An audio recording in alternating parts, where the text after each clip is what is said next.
Ya. Assalamualaikum warahmatullahi wabarakatuh. Waalaikumsalam warahmatullahi wabarakatuh. Nah, sebelum saya memulai presentasi saya, mungkin ada yang belum kenal saya ya. Saya tak perkenalan dulu. Nama saya Afiqatur Rohmaniah. Saya bertugas di SD Negeri Kesenang selama 4 minggu belakangan ini. Saya sedang mengikuti pendidikan guru penggerak dan kini saya sudah berada di akhir modul 1, yaitu saya sudah belajar tentang paradigma dan visi guru penggerak. Nah, di dalam modul 1 itu ada 4 submodul yang saya pelajari. Yang pertama, saya sudah belajar tentang filosofi pendidikan Ki Hajar Dewantara. Kemudian yang kedua, saya sudah belajar tentang nilai dan peran guru penggerak.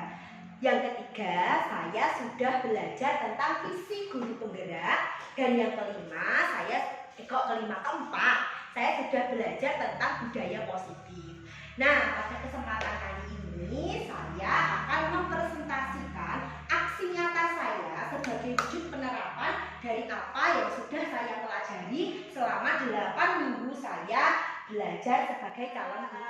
Mengawali presentasi aksi nyata saya dahului dulu dengan latar belakang kenapa saya melakukan aksi nyata yang saya akan presentasikan nanti. Jadi, Bapak Ibu, kita sebagai seorang pendidik tentu mempunyai tujuan.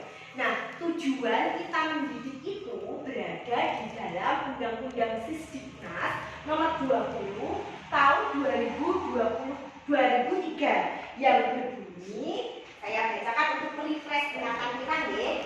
Pendidikan adalah usaha sadar dan terencana untuk mewujudkan suasana belajar dan proses pembelajaran agar peserta didik secara aktif, di sini Bapak Ibu tujuan kita, mengembangkan potensi dirinya untuk memiliki kekuatan spiritual keagamaan, pengendalian diri, kepribadian, kecerdasan dan akhlak mulia, serta memiliki keterampilan yang dibutuhkan dirinya, masyarakat, bangsa, dan negara. Nah, rupanya tujuan pendidikan Indonesia yang termuat dalam Undang-Undang Sisdiknas itu sesuai dengan filosofi Ki Hajar Dewantara, bahwa Ki Hajar Dewantara pernah membuat sebuah buku yang di dalamnya bertuliskan seperti ini, Bapak Ibu ya. Pendidikan merupakan proses menuntun segala kodrat, baik kodrat alam maupun kodrat zaman yang ada pada mereka, agar mereka dapat mencapai keselamatan dan kebahagiaan setinggi-tingginya, baik sebagai manusia maupun sebagai anggota masyarakat. Jadi yang dulu saya ketahui sebelum saya belajar ini, siswa itu merupakan kertas putih, lembaran kertas putih yang dimana kita sebagai orang tua atau guru bisa menulisi sembarang yang kita mau. Ternyata tidak, Bapak Ibu. Jadi anak itu dari ketika dia lahir sudah mempunyai kodrat alam dan kodrat zamannya. Jadi dia itu sudah ada tulisan-tulisan begitu, tapi bentuknya masih samar-samar. Nah, tugas kita sebagai orang tua dan sebagai pendidik adalah menebalkan laku-laku positif dan sebisa mungkin memudarkan. Bahkan laku-laku negatif itu jangan sampai terlihat, supaya yang ada adalah mereka menjadi manusia yang memiliki keselamatan dan kebahagiaan untuk bekal mereka hidup, baik untuk dirinya, kemudian lingkungannya, bahkan masyarakat, bangsa, dan negara. Nah, saya sesuaikan latar belakang ini dengan kondisi yang ada di sekolah saya di SD Negeri Kesenang. Jadi seperti yang Bapak Ibu ketahui, SD Kesenang itu letaknya di pojokan Kecamatan Sumowono. Ada yang pernah ke sana? Ada yang di sini kemarin ke sana ya? Di sana itu kondisinya masyarakatnya masih homogen.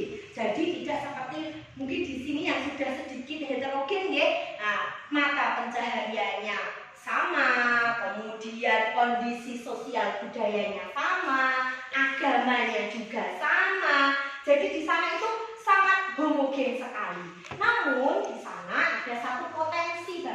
dimana ketika kita berkomunikasi itu mereka selalu berkomunikasi dengan bahasa Jawa, karena kita ketahui ya jauh dari kota itu, jadi mungkin kurang terbiasa berkomunikasi dengan bahasa Indonesia. Ya mereka hanya berkomunikasi dengan bahasa Indonesia ketika ada orang asing yang datang atau ketika mereka belajar di dalam kelas.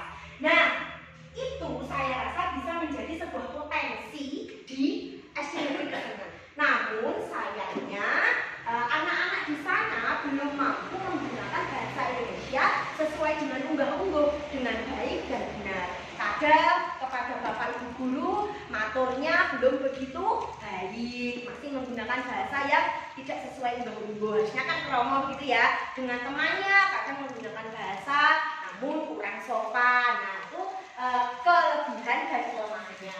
Kemudian mulanya ini masuk kondisi yang kedua, di SD Negeri Kesenengan itu sama sekali tidak kenal dengan yang namanya gadget bahkan perangkat IT.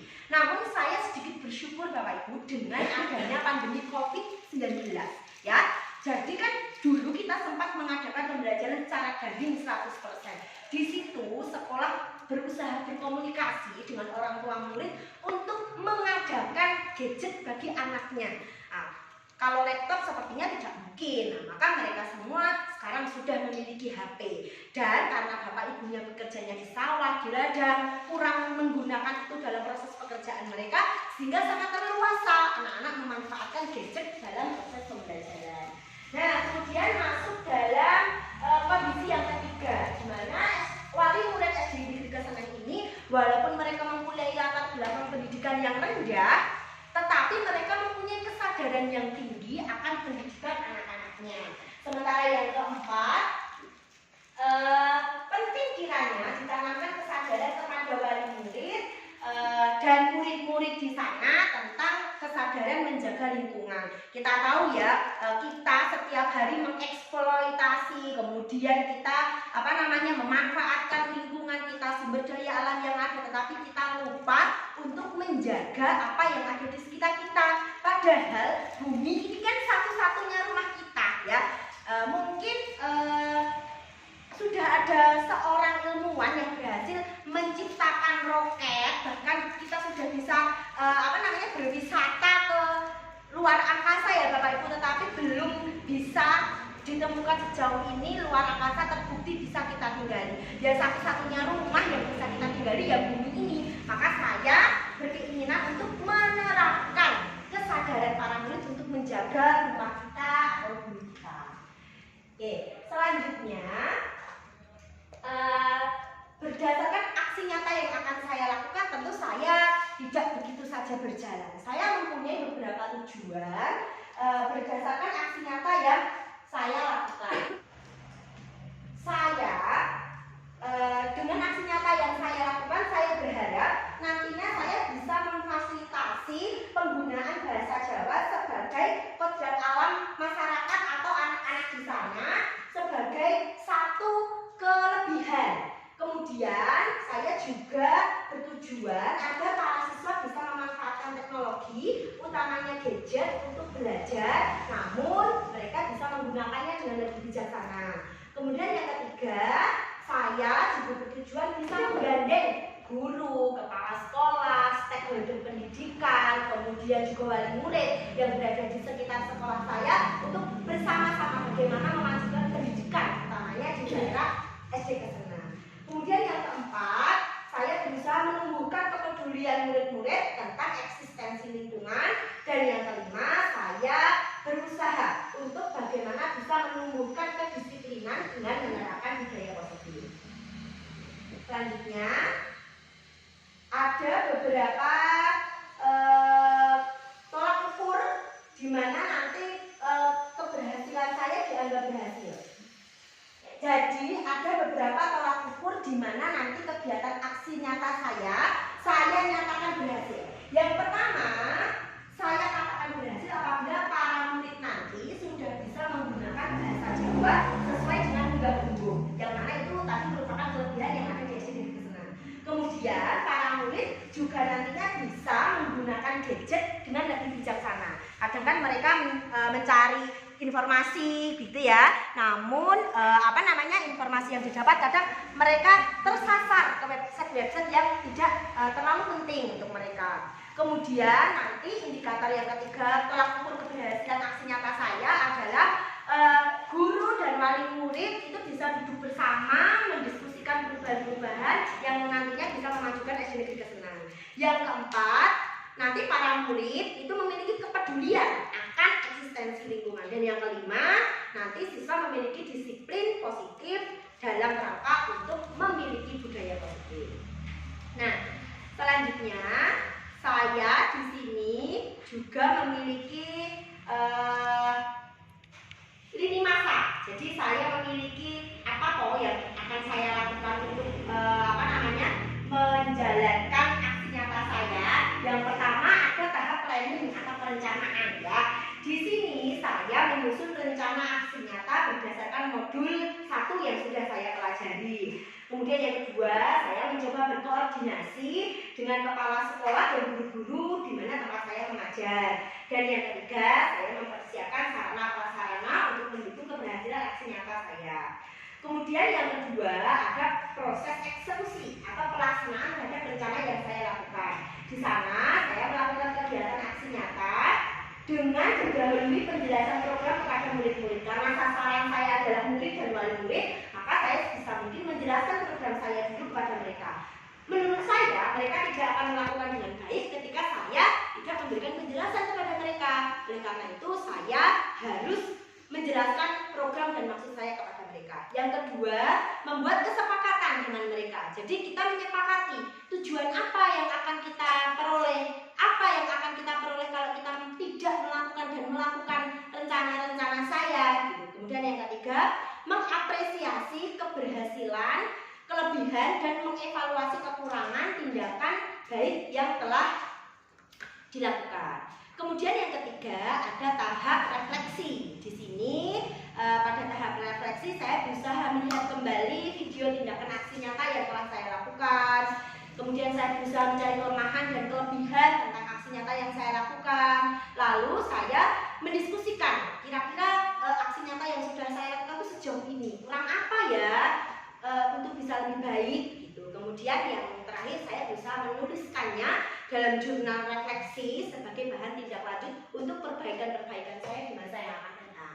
Kemudian yang ketiga adalah tahap diseminasi atau penularan. Nah, jadi inilah tahap diseminasi itu. Sekarang saya sedang menularkan kepada Bapak Ibu guru yang ada di sekitar saya di SD Negeri Kemawi ini untuk paling tidak mengetahui jika saya sudah melakukan aksi nyata ini. Syukur-syukur kerso mencermati, kemudian belajar bersama, kemudian memberikan masukan kepada saya apa kiranya yang masih kurang dan perlu ditambah demi perbaikan.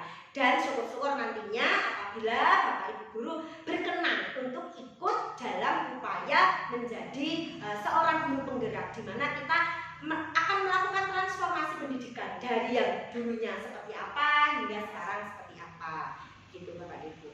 Nah, selanjutnya saya akan mempresentasikan beberapa aksi nyata yang sudah saya lakukan dalam kaitannya dengan penerapan modul-modul yang sudah saya pelajari. Sudah tidak bisa dikecilkan lagi rupanya.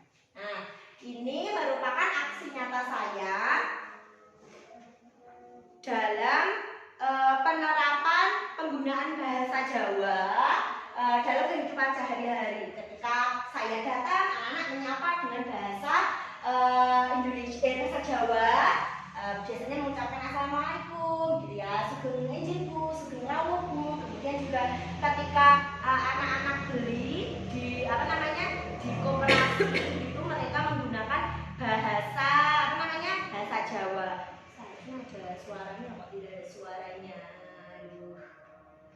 Nah ini seharusnya sambil dibuat sentuh bahasa pensi, seperti itu ya, karena itu merupakan bentuk wujud aksi nyata saya menerapkan penggunaan bahasa Jawa yang baik dan benar sesuai dengan unggah-ungguh. Nah, kemudian ini termasuk aksi nyata saya pada modul 1.1 bagaimana saya memaparkan pembelajaran di kelas itu menggunakan bahasa Jawa. Ya betul, bahasa Indonesia adalah bahasa pengantar pendidikan. Tetapi murid-murid di sana itu nampaknya mengalami kesulitan ketika dijelaskan dengan menggunakan bahasa Indonesia. Terlalu banyak istilah-istilah yang harus saya jelaskan ulang, explain begitu ya, sehingga mereka kurang memahami yang saya maksud. Tetapi ketika saya menggunakan bahasa Indonesia dalam pembelajaran, mereka bahasa Indonesia, bahasa Jawa ya, mereka lebih mudah menangkap apa yang saya sampaikan. Nah ini sebetulnya ada yang lucu ya, saya mungkin copot dulu ya. Dan ini ada anak yang bertanya, nih, tegang tanyanya ya, Bu, saya ajeng nyuwun pirsa, ini pembelajarannya kalau Bapak Ibu mengetahui, jadi mereka sudah bawa HP, kemudian mereka akan menyekan barcode yang berada di samping-samping kelas itu ya. Nah di situ dia tanya, kan mungkin mereka asing, barcode itu apa? Dia tanya, Bu, kula ajeng nyuwun pirsa, maksudnya barcode niku napa? Saya ini ada suaranya ya. Nah, tapi dia tidak bilang barcode Bapak Ibu, tapi brakot itu apa? Nah, seperti itu. Hal-hal seperti ini ya, oh menarik, ternyata istilah barcode yang kita sudah sangat sering ya, bahkan Peduli Lindungi itu barcode, di mana-mana barcode, kita belanja barcode dan lain sebagainya. Anak-anak di tempat saya itu asing. Barcode itu apa? Bahkan mereka bilangnya brakot. Kalau saya tahu itu brakot tuh pakai gigi begitu ya. Nah inilah hal-hal yang lucu selama aksi nyata saya. Kemudian saya lanjutkan, ya temannya juga sambil tertawa ya. Kemudian ini proses saya menjelaskan. Kok sayangnya suaranya tidak berbunyi.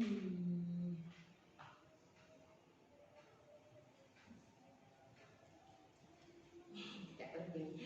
Oke, kemudian ini proses mereka menggunakan barcode-nya juga ada di sini.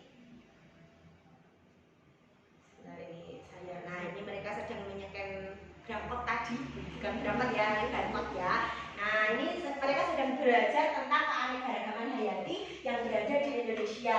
Nah, di situ barcode itu membantu agar informasi yang akan didapat anak-anak saya benar-benar pastikan dari sumber yang saya mau, bukan dari yang lain-lain. Kan kadang kalau kita buka internet itu kan, wah isinya bermacam-macam ya, bahkan nanti kita tidak dapat apa yang kita mau, tapi kita justru kesasar. Apalagi anak-anak melihat yang warna-warni, melihat yang uwi-uwi ya, nggak jadi belajar, malah terperangkap dan tersesat ke hal-hal yang tidak diinginkan. Nah, barcode ini membantu mereka supaya mereka menuju kamar yang saya inginkan untuk mendapatkan informasi melalui internet gitu.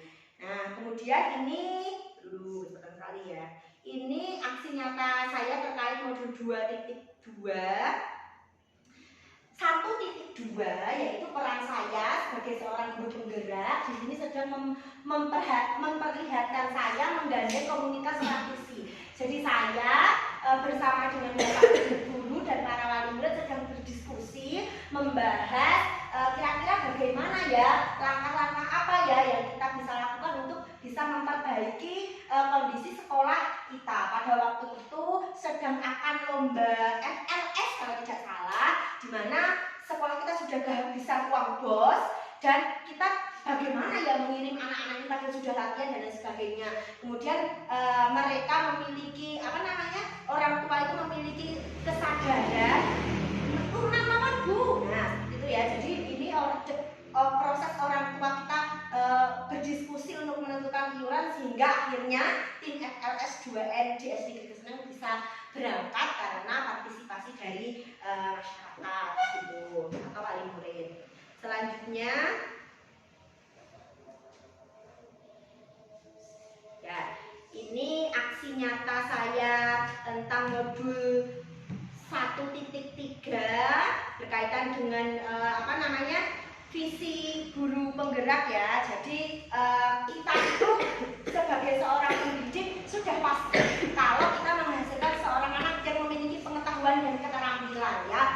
Namun masih sangat jarang kiranya di mana visi seorang guru itu bisa tidak hanya membuat mereka pandai dan tidak hanya membuat mereka terampil, tetapi mereka juga memiliki kepedulian yang tinggi terutama terhadap lingkungan. Nah ini salah satu aksi nyata saya terkait dengan program peduli lingkungan. Mereka menanam bunga di depan kelas, kemudian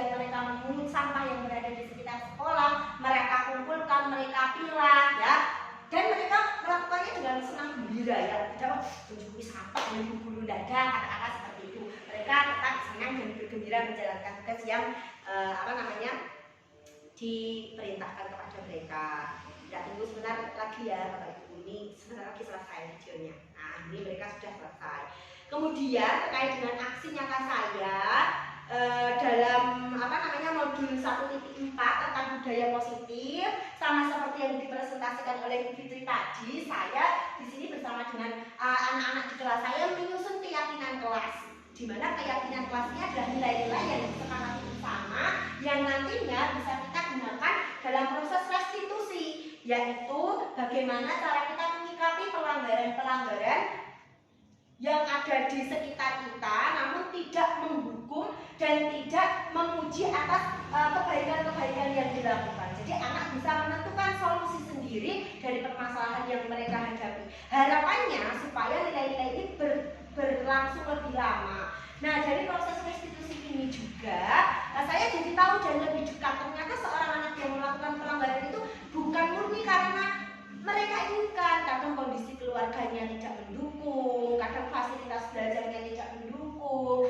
bahkan mungkin ada kebutuhan-kebutuhan yang seharusnya mereka dapatkan tetapi mereka tidak dapatkan, sehingga mereka melakukan kenakalan untuk memenuhi kebutuhan mereka. Nah, lalu ini sudah selesai. Kemudian saya juga sertakan testimoni terhadap kegiatan-kegiatan atau aksi nyata yang saya lakukan. Ini testimoni dari rekan saya, Bu Marisa. Beliau adalah guru kelas 2, dan ini juga ada testimoni dari murid saya yang bernama Reva Feli terkait dengan aksi nyata yang dilakukan. Mereka semua berkomentar positif terhadap aksi nyata yang saya lakukan. Baik, kiranya itu yang bisa saya diseminasikan pada kesempatan hari ini. Semoga apa yang saya haturkan bisa memberikan saya semangat lebih untuk menjadi agen perubahan dan bisa memotivasi kita semua untuk bisa lebih belajar lebih, kemudian melakukan aksi nyata. Jadi apa yang kita pelajari tidak hanya kita simpan sebagai pengetahuan kita menjadi lebih pintar, tetapi juga bermanfaat untuk sekeliling kita. Demikian yang dapat saya sampaikan. Jika saya berbicara terlalu cepat atau ada hal yang belum berkenan, saya mohon maaf. Saya akhiri. Wassalamualaikum.